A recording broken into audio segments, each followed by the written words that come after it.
think the first panel kind of sets the stage for the rest of the flow of the conference. And I think, the name of this conference is very clear. It's CEO CHRO conference. And I think both are very, very closely related. Like I just mentioned that whatever we do in an organization, whatever is being executed is a vision and the belief systems of the leadership. So it's very important for the people management or somebody who's responsible for people management to be very aligned with the vision of the organization and that of the CEO. With that, I'd like to welcome all the panelists. And I have written down a few questions which I thought were very pertinent to the challenges that we face today. I can tell you that none of us have planned this conversation, though we chose to come here on time to discuss what we are going to speak on, but we said let's do extempore and bring out the genuineness of our thoughts. And Raj, I'd like to begin with you.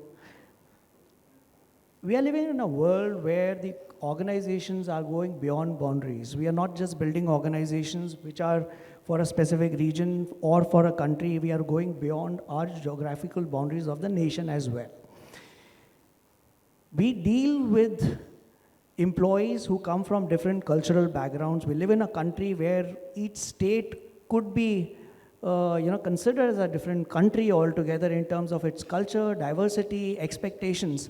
And we are also serving our customers who come from different backgrounds. With this kind of diversity and clubbed with the cross-functional dependencies within the organization, what is your expectation from a CHRO in building an organization which is conducive and aligned with the responsibilities of what we need to deliver today? Interesting, and I'm glad you brought that out because, we all speak and love to speak about diversity and inclusion, and I'm emphasizing the word, we all love to speak. And, but the reality is, it doesn't exist, okay?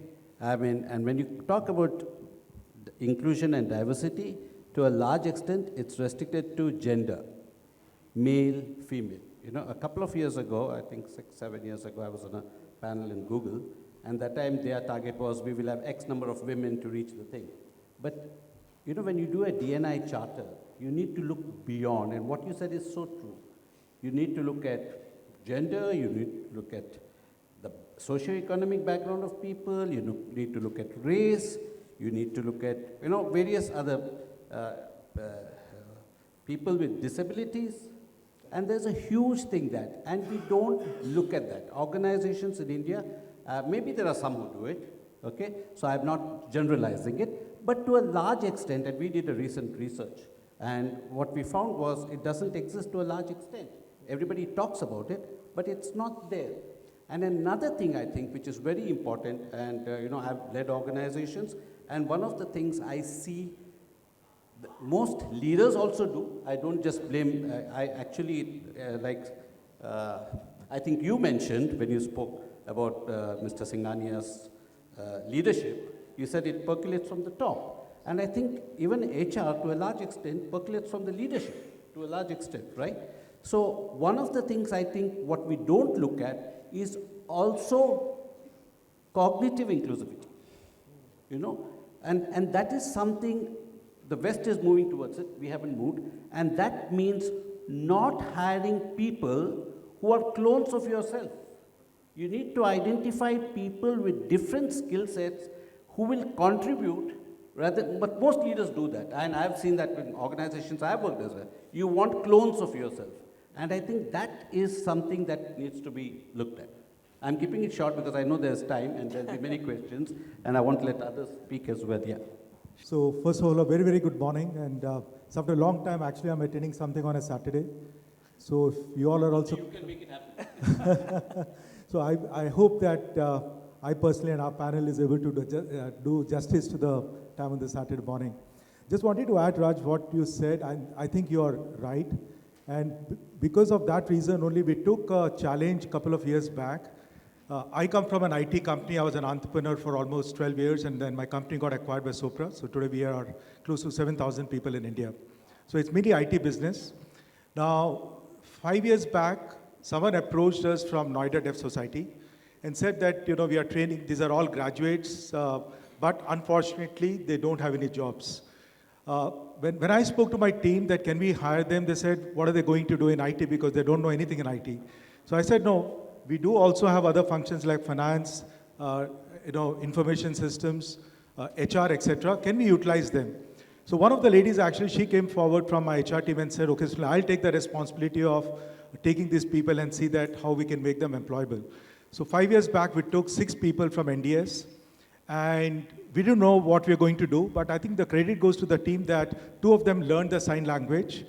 We started training them in admin, HR, IT. I think these are the 3 functions we took. Obviously, it was not very easy one. Unfortunately, we also had the 2 years of COVID period. I personally sat with the managers of these people day for yesterday. I'm really happy to share. Today, all the 6 people are productive. 2 of the ladies have actually one of them has got married, one of them is going to get married very soon. And what really pleased me was that they said their productivity is 60% and it can go up slightly more. And they were very clear that they're going to have them in the team. So Raj, as you rightly said, it has to come from the top. It can't go from bottoms up. And once the leadership decides that this is beyond your CSR activity and anything, it can be done. So yes, diversity has to go beyond female inclusion. I also have one person who actually, she lost her eyesight. She was working in my finance team. The easiest thing for us to do would have been to ask her to leave.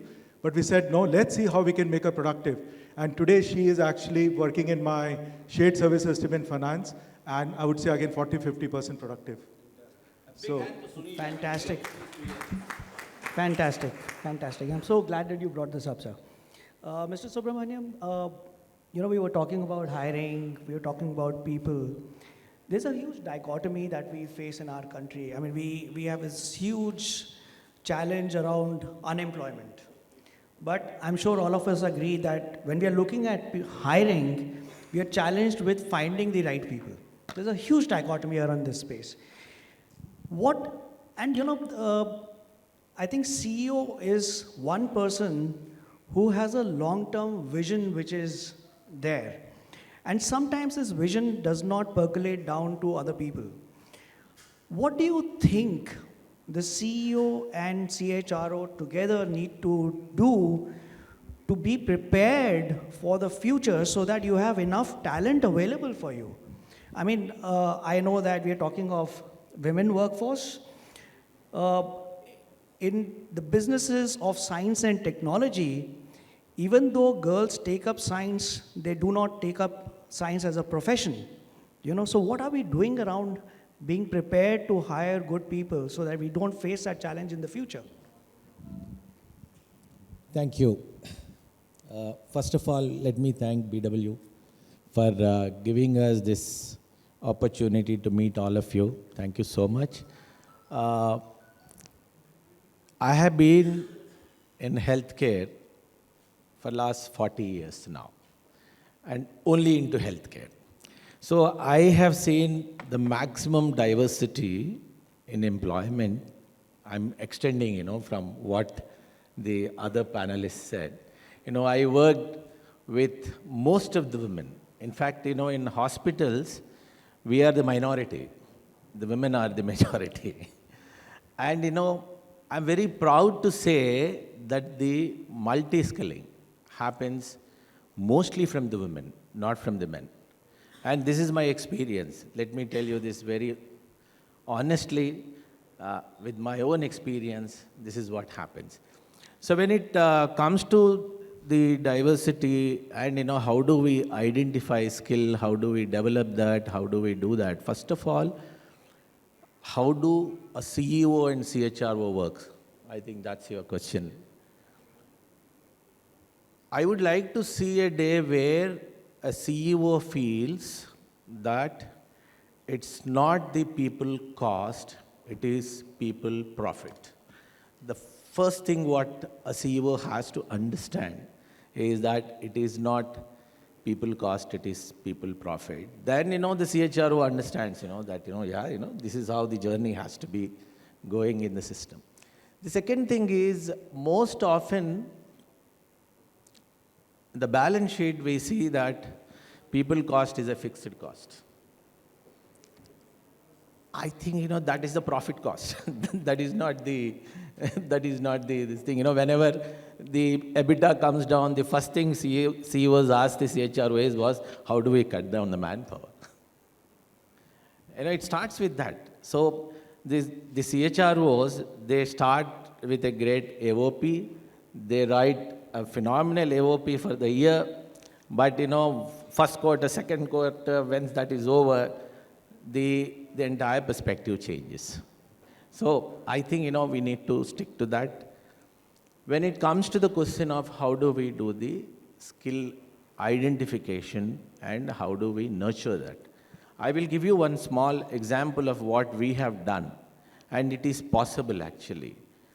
Bharat has, predominantly, genetically, we are very, very intelligent people. If you really look at this, time immemorial, you have the oldest universities established in Bharat, like, the Patliputra and all.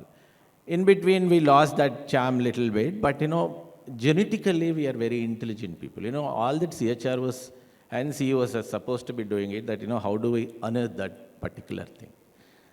We have taken one village. I'm just giving you an example so that, you can able to relate this wherever, whichever industry it is. There is a small village called Aragunda, where our chairman was born from Aragunda. A very, very small village, about 10,000 people stays there. So we have taken a challenge that, we make every person in that place educated, they are empowered, they have, that health in place. So we went to each and every house and, made this particular database and made sure that, in 3 years, the infant mortality has almost all zeroed there. The cancer, we have identified about 20 people and we have treated them, and now it is a cancer-free village. There is no infant mortality. The hemoglobin levels in women have been improved. So it's something like you need to identify. Even in our workplace, if you really look at, there are a lot of people who have potential and we need to work with them and make sure that they understand the culture where we are living and nurture them for the future. Industries are changing, our dynamics is changing, everything is changing. People are willing to learn, but they need to understand the purpose of learning. If they understand the purpose of learning, why they are learning this, why they require this skill in future, I think it's very easy to do this. And especially places like hospitals, again I'm quoting a hospital example only, where we do a lot of multi-skilling. Though we talk more digital, but people require more physical presence in hospital. Digital is all right, but we require a lot of physical work going on. Lot of women actually do a lot of multi-skilling there. So it's identification, connecting to your core, connecting to what is the vision of that particular industry, and how do we identify, how do we nurture, how do they understand the purpose of this particular journey. Then I think it becomes easy. Thank you so much, sir. Sunil, let me come back to the word that I use, the vision, the CEO's vision. What happens is there's a responsibility towards the organization, and then you have your own vision of where to take the organization to, what needs to happen, how will you do it.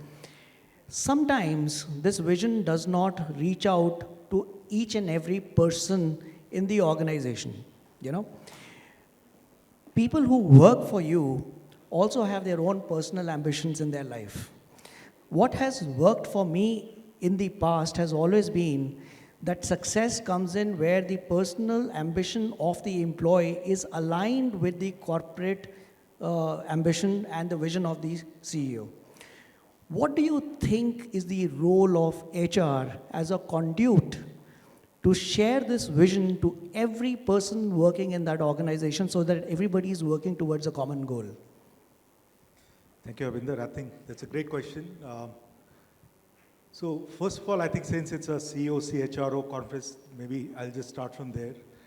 I think very often it's still spoken about that HR should be the business partner for CEO, or the vice versa. And that's always made me think that, we never talk about this partnership between CEO and marketing or CEO and sales, CEO and finance. Why it is always only CEO and HR? And that's where I think now the things are breaking down, where we are saying that yes, HR should be part of the boardroom, HR should have the, a chair at the boardroom, etc., etc. And a couple of days back, I was talking to a consultant. We were just talking about this topic. And that's where the consultant ended up telling me that, earlier the CEO used to spend only maybe 10% of his time on HR. Good thing is at least it's moved from that 10% to 20%. And by the way, I end up spending almost 70 to 80% of my time on HR topics because sales and marketing is something which we don't do from India. So all the time I would have ended up spending there goes on the people side.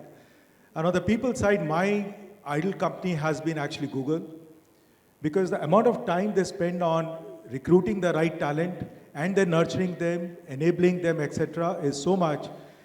And that's where I think it makes Google the company what it is. And that's where I think the CEO plays an extremely, extremely important role to ensure that it's done. So vice versa, coming to your question, Harbinder, that's where I would say that HR is not a conduit. HR is an enabler to it. Because as I said earlier, that HR and CEO have to work together, because for most of the businesses, I come from IT business where 70% of my cost is people. The rest 30% is others. And if people do not perform, there's nothing which I can produce. So it's all about people, people, and people. So from that perspective, obviously the HR plays an extremely important role. First is obviously in terms of getting the people, training them, etc. But as you said on the vision side, it plays a very, very important role. And as you said, today I think this thing has even more changed after COVID, where people are becoming even more purpose-driven. They are actually questioning that what am I doing? Is the organization's value system and goals aligned to what I would like to do? And that is where I think Raj's initial thing on inclusivity of beyond female, it becomes very important. Because some of the activities which we end up doing on the social side, I think that's where the young generation today, which is below age of 30, they identify themselves with many of these things very, very well. But I think, again, when you talk about the vision, it's not a one-time activity. This has to be done continuously. It has to be done in various ways. For example, when we laid out our vision just before COVID, after the merger had happened, we created something called Co-Create along with the employees. So there was a whole set of communication which was around it. There were sessions around it, which we were doing in smaller groups, bigger groups, town hall, etc. And with today, I think, the digital marketing, I think the avenues available are far higher. But end of the day, I can tell you, whatever HR does, people would believe what they see the CEO doing or the top leadership doing. And that's where sometimes the biggest problem happens is, as I say, if there is a difference between what you say and what you do, Katni and Karni, that's where the biggest challenge is. But if that gets aligned, if the communication is there, you're doing it in various ways. In fact, today a lot of companies are using theater to do it. You go on the floor, do a small play for 4-5 minutes, which communicates what's the vision for the company. I think, that comes down. So I think HR plays an extremely, extremely important role. And if it is done rightly, I'm sure it would work. Since everybody is telling a story, I'll tell mine as well. But before that, I always told people who worked for me, the job of the CEO is only one thing, okay? And that is to make sure that everybody who works in the organization wakes up in the morning and has the adrenaline rush to come to work. काम आप लोग करोगे, credit मेरे को मिलेगा, थोड़ा मैं आपके साथ बांटूंगा. I used to say this, and you check with any of the organizations I worked in, every conference, I used to make it a joke. And one of the reasons I quit my job is there came a time when I woke up in the morning and I didn't have that adrenaline rush to go to work. I had a very high-profile job. I had almost $1 million salary. But I woke up in the morning not having that adrenaline rush. So initially, You know, my mother had passed that year, so I attributed it, and my brother had passed within the same year. So I attributed it to grief, went and saw some, tried to seek some help and things like that. But then I realized it had nothing to do, because it came out that, and I was not happy, and nobody asked me. I mean, I couldn't put a finger to it. It wasn't the management, it wasn't my boss, it wasn't anything. I just couldn't put a finger to it. And I think one of the things leaders don't do, you don't check how people are feeling in an organization. You know, and after I quit and COVID happened, and you know, there's a guy from London called George Anderson who did a podcast with me, and he said, Raj, what could Viacom have done to retain you? And I said, to be very honest, George, they tried everything. In India, at the moment you put your resignation, they'll offer you more money. They will give you more work to do. Tum international bhi sambhalo, ye karo, wo karo. They'll give you more work to do. Okay. And when I was talking to him, out of the blue, I said, you know what, George? Nobody asked me, what am I going through? What are you feeling? It was all about fixing the issue. Acha, tumko ye kar denge, paisa de denge, designation bada denge, you know, group CEO bana denge, all kinds of things, right? But no, and you know, now in hindsight, when I think about it and I relate to it, when I was in Star TV and I used to travel, I used to come home, and my wife used to tell me, you know, this problem, that problem. I used to say, don't worry, I'll fix it. I'll do this. Don't call this one. She said, I don't want you to fix it. I just want you to listen to me. You know, and now it rings a bell. You know, wisdom comes later in life. But the same thing happens in a job. You don't check what people are feeling. And he said, so if they had asked you, how are you feeling, would you have stayed in the job? I said, I don't know. This is all in hindsight. But I know one thing for sure. It would have made me introspect, right? And I think that is one of the things companies are not doing, is measuring the well-being of their employees and the happiness of their employees. We did a recent research on how happy is India's workforce. If you go to our website, you'll be able to download the entire report. You will be very happy to know healthcare sector is the happiest sector. But this was done during COVID, so I don't know. If we do it, we will do our next research next year, so we'll see. Okay. And women are most unhappy. That's very surprising, and that's why you should download the report, you'll get an idea. And you know, now when we work with companies, I don't want to take too much time, because you know, I know you have many questions, but one of the things we found when we worked with a company in Bangalore, it was small thing that there wasn't another toilet. Women didn't have their separate toilet. It was as simple as that, and that was creating unhappiness. Thanks to us, a company called Maini Industries in Bangalore today has a women's toilet courtesy. But what I'm trying to tell you is that is something organizations should focus on, look at it, because just doing this engagement studies, everybody does engagement. Engagement with engagement has come down. You go and check with people, it used to be at 90%, 30, 70%, 60% now. And it's a formality, and it's a one-way system. You're taking feedback. What are you giving in return? Yeah. There's no return communication.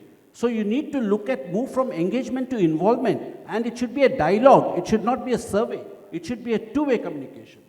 And that's, I think, and this cannot just be left to HR. I know I'll be upsetting a lot of people here or who are watching the live stream. HR people also, there is, you know, it's about human relationship. I wouldn't even call it resource. Resource is dehumanizing the person. I would call it relationship. HR has to empower people, right? But if HR in organizations that I've worked, I had people coming and complaining to me about HR. That cannot happen. And that will only work. I hope nobody gets upset. But I'm saying the truth, right? Because I think and that's where the leader will play a role to ensure that the vision has to percolate in a manner, and for that, the leader has to be involved. The leader can't say, I'm leaving it to HR to do it. The leader has to be involved in the process. You know, Raj and Sunil, I completely resonate with you. I worked at Google, and I was the first hire that they had in India for business development, so I built up that particular space with them. And I'll share with you, Raj, you know, when I joined, this was the first time, honestly, I was working with a truly global organization. And when I joined in, there was nobody else in my team. I was starting. So I said, you know what, can you please tell me what my entitlement for travel and stay is, because that's a typical question that a new employee asks when he's expected to travel a lot. And the answer actually surprised me. They said, Harbinder, we trust you, right? We want you to stay wherever you wish to stay, but don't come and tell us that you were not comfortable or you did not get good sleep. You know, what I'm trying to say is that what Raj was saying, the difference between talking and doing is the genuineness of what you really wish to do. Like we talk about entrepreneurship, we say कि काम करो, पैसे की चिंता मत करो, पैसा is an outcome. You know, honestly, what we need to do is sometimes work for your teams in a manner that is not ROI related. That हम ये करेंगे क्योंकि हमारे को ये मिलेगा. That outcome will be something which is an outcome of whatever you're doing, but you sometimes find it very difficult to measure it. You know, and also one thing that you said, that it was very difficult to pinpoint that what could be there. Now my next question to any one of you, whoever wants to answer this is, in today's day and age, and specifically after pandemic, we've seen young force. I'm from the healthcare and well-being space, so we talk about lifestyles.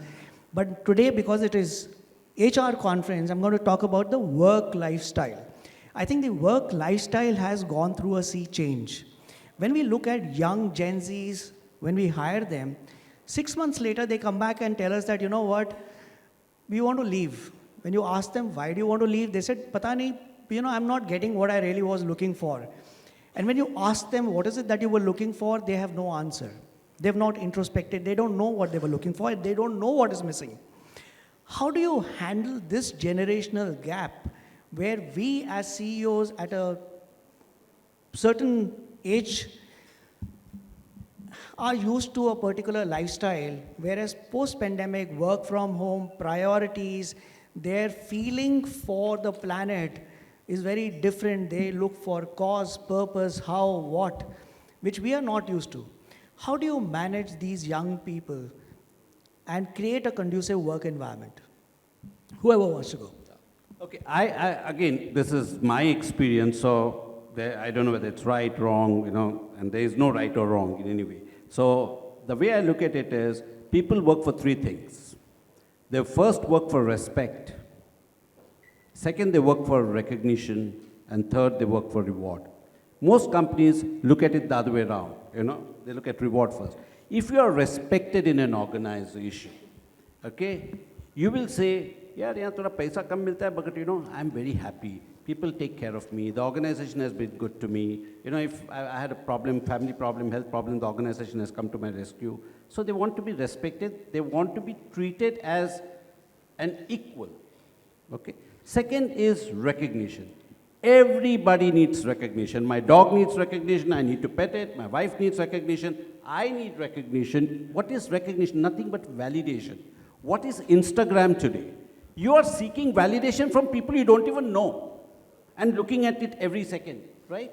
So second is validation, recognition. It's very important. More than the bonus. You know, you give a bonus to somebody 1 year, next year it becomes an entitlement. अरे पिछले साल 10 मिला था, इस साल 8 मिल गया. Instead of saying, I got 8, you know, it becomes an entitlement. Your salary increment you get, it's that when the first check hits your bank account with a 10% or 20% or 30% increment, you feel good. But after that, next year you are looking at, last year I got 20%, this year I got less. But validation plays a big role. If I pat, you know, Sunil on the back and say, hey, you've done a fantastic job, that has much more value than all the bonus and all the recognition and all the value. Second is when you recognize people, do it in public. No point in saying, you have done a fantastic job. Do it in front of 20 people saying, he's done a fantastic job. That is validation. And last is reward. You know what happens is, reward, when these two are not met, you start looking for excuses. Then you already gone and done 2 job interviews, you come back, and then you find an excuse to justify why you're quitting. You say, मेरे को वहाँ promotion मिल रहा है, मेरे को designation मिल रहा है, मेरे को reward मिल रहा है. And I have seen this, I have applied this technique in all the organizations I work, and I can say it on record, I would never lose a person unless they went to get married or went for education abroad. We would never lose people. Fantastic. And that is so important for one to do it. And coming to your point of youngsters, that's a challenge today. I think you cannot judge them because today the young force, they have so many options staring at them. When we were growing up, हमको पता भी नहीं था हमको करना क्या है. First thing you did was, those days, you went to the Times of India or whatever it is, appointment pages, and based on your qualification or thing, you applied for jobs. Or, you know, your mother told you, oh, chacha, anybody doing well in the family? कोई public sector का CEO है या कोई general manager का है, oh, chacha से जाके पूछो आपको क्या करना है, you know? And that was the thing. But today's youngsters don't have that. They have access to information. They are far more knowledgeable than you and me. And they've got 1,000 things staring at their faces. So, no, I don't think we should judge them. So what they are doing is they are also discovering themselves. They get into a job, then they realize, you know, I don't think this excites me, and that's why they're quitting. But I think, and this, what you find, is more at the entry level. But once a person crosses almost 3 years in an organization, if the organization is good at the person, you can retain the person for life. I'll just add two more things to Mr. Raj, actually. Apart from that, I think what we experience, because, you know, in healthcare, we work with oldest and we work with the youngest. Our nurse workforce is between 17 to 22 years.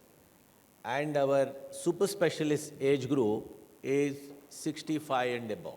So these are the two section of people we deal with, basically. So what we actually look at after the pandemic also is two more things, Mr. Raj, is that empathy is something which is working very, very important thing. The other thing is the emotion. What is that emotion why they should work, especially youngsters, and walk the talk. You know, I still remember first wave of COVID happened. Most of our nurses were just, you know, they are just fleeing out. The parents from Kerala used to come and, you know, they said, you know, no, we can't keep the girls here because we don't know what happens. And the doctors, the young doctors, because we can't put the older doctors in COVID wards because, you know, the risk of infection is much more for the older generation than the younger generation. So how do we motivate them? So unless, you know, there was something which we decided that, you know, I used to stay in COVID ward, eat along with the nurses and the doctors there, and empathize what they are doing, fundamentally. And you know, as a CEO, if you don't take that risk, you can't make your people to work for you, especially places like this. Like, you know, I often quote them, you know, why a soldier in Kargil stand there to take the bullet without any reason. He doesn't know where from that bullet is coming, who's, you know, killing him also. But that's the motivation they get. So I personally feel and of course, this is a great problem, youngsters. We have lots of young doctors, they come and, you know, after 6 months they said, sir, you know, we'll do something else. And I have doctors, you know, who worked and again they did their MBAs and they have become managers. You know, they go to ISBs and become managers. So it's a very difficult thing unless we make them understand the purpose.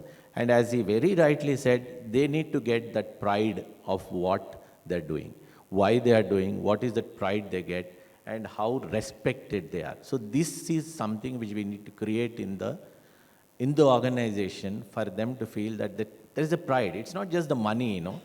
It's not just the money always. It's the pride, you know, why you're working there, what purpose you are doing, and how it is affecting the larger part of the society. It's not just you, you know, the rest of the people, how they are getting affected because of you.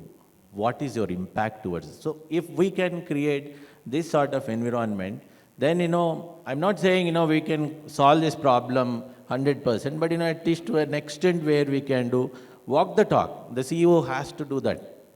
They have to do that bit of it. That purpose they have to, you know, basically they need to make sure that they understand, that youngsters understand the purpose, and they need to make them understand that the elders' wisdom is also very important for them to grow. I think, empathy and compassion, what it does is, other than the pride, the moment you start taking pride in the organization that you work with, there's a sense of belongingness that comes in. And I think one of the things that really works very well, apart from creating that sense of belongingness, is the permission to perform. Because that's what stops you from doing what you really want to do. Mr. Subramanyam, I want to ask you, because you're from the healthcare sector, and I always try to ask this question to anybody who's a CEO or working in the HR, is that how do you choose the person you wish to employ? Is it the skill that is most important, or is it the attitude? I know at Google, what we used to do was, we said we are okay to get a second best person, but someone who fits into the culture of the organization. But when you look at the healthcare sector, we know that we want the best doctors, but there's something that we know, that the crown makes the head heavy. How do you manage this situation that you get the best people, but yet do not hamper the culture with which you want to run the institution? I think it's a great question, because every one of us face this. Of course, it's more in healthcare, I think so. More than anything, I think first thing what we see is whether they have that intent to work, first of all. That's one very, very clear-cut selection criteria which we look at, that whether the person has a right intent. I'm not saying right attitude, but right intent to work. Whether he has got right intent to take this particular job or not. That's number one. Number two, when we take them, we need to create their aspirational grid. We need to be very clear that, boss, these are your aspirations, this is what the hospital can do or the industry can do, and this is your grid and this is where you move. Unless, we map that aspirational grid for an employee, especially in today's world, it's not easy to retain them. Your previous question and Mr. Raj is actually very, very it's a great explanation you gave for that.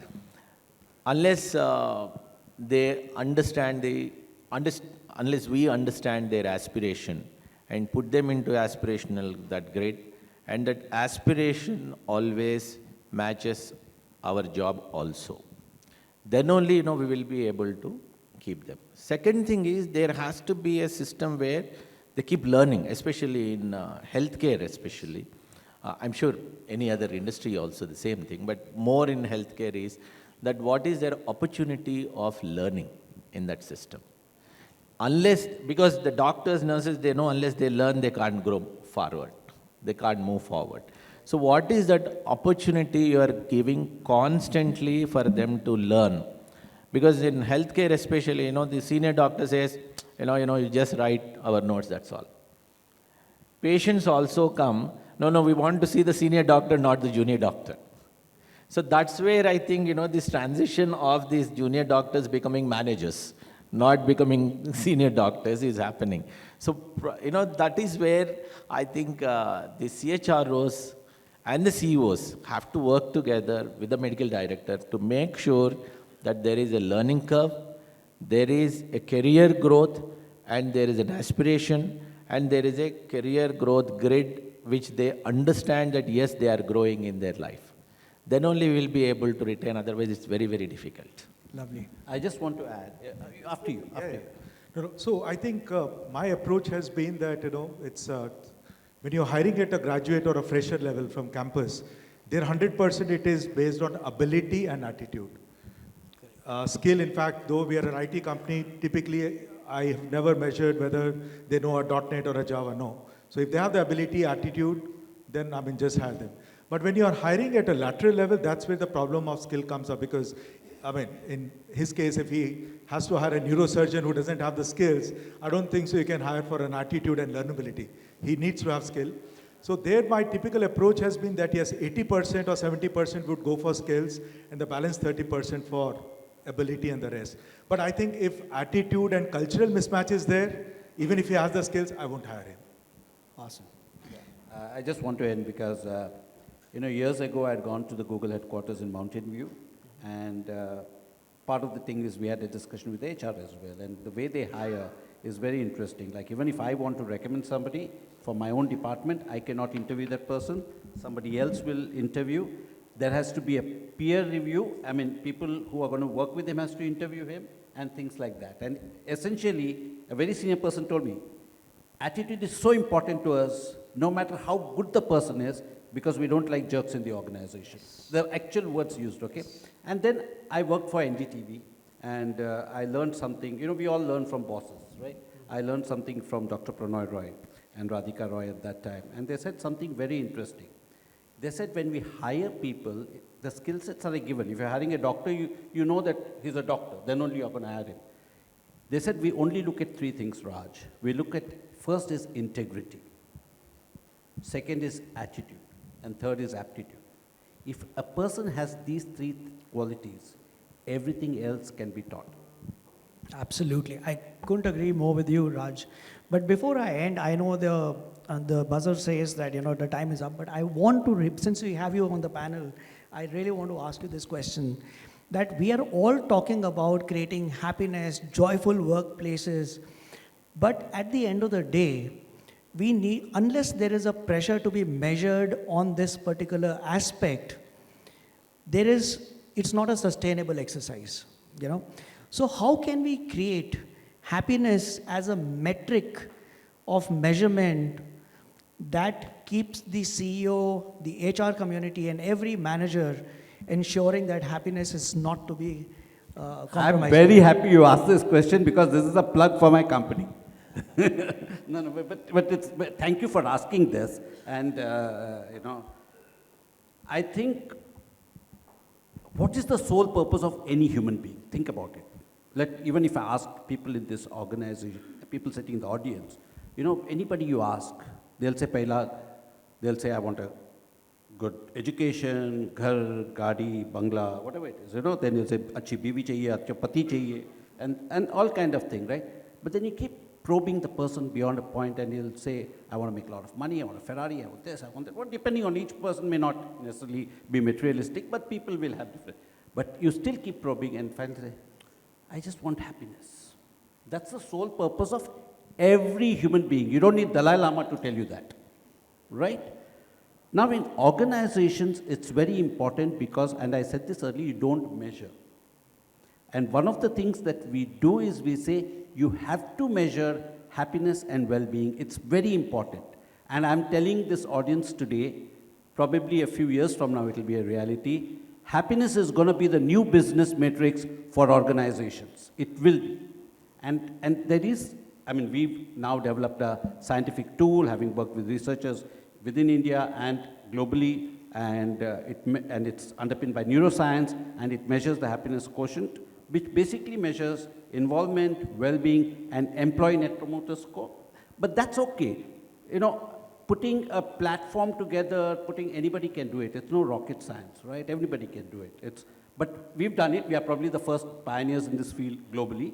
Okay, we've done it, and we are working to it. But more thing is, when we work with the organization, the CEO says, okay, this is all very great. What next?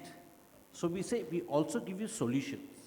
We just don't talk, we walk the talk. And so I think this will become more and more relevant as we go along. It's just a matter of time. It's only picking up today. Everybody is speaking about happiness.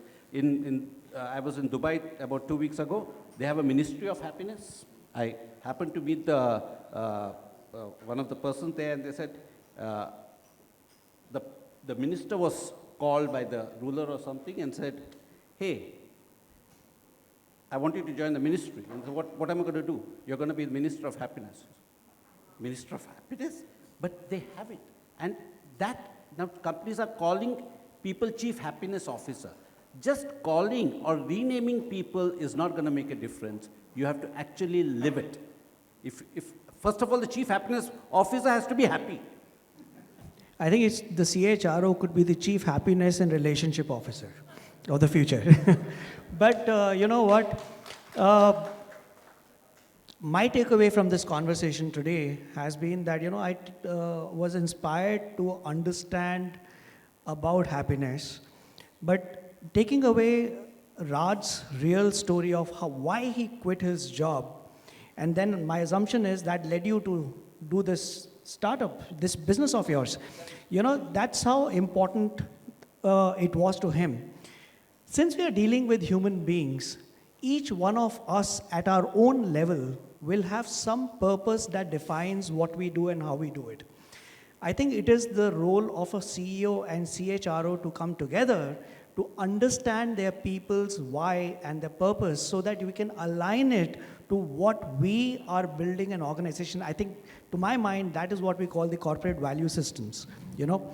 And at that note, I want to thank each one of you, Sunil, Raj, Mr. Subramanyam, for taking out time and coming all the way to Delhi to be with us and share your views on what this relationship could bring to any organization. Thank you so much. I just want to add only one thing, last one. I'm from a old school of thoughts, actually. You know, that's why I think happiness for each person is very different. You know, what is happiness for me and what is happiness for you is very, very different. So there is no metric in any organization which we can create that, you know, okay, fine, this is the way we do these 4 things, the entire population will be happy. So I think it's a culture which we need to create. The happiness is a culture, it's not a matrix.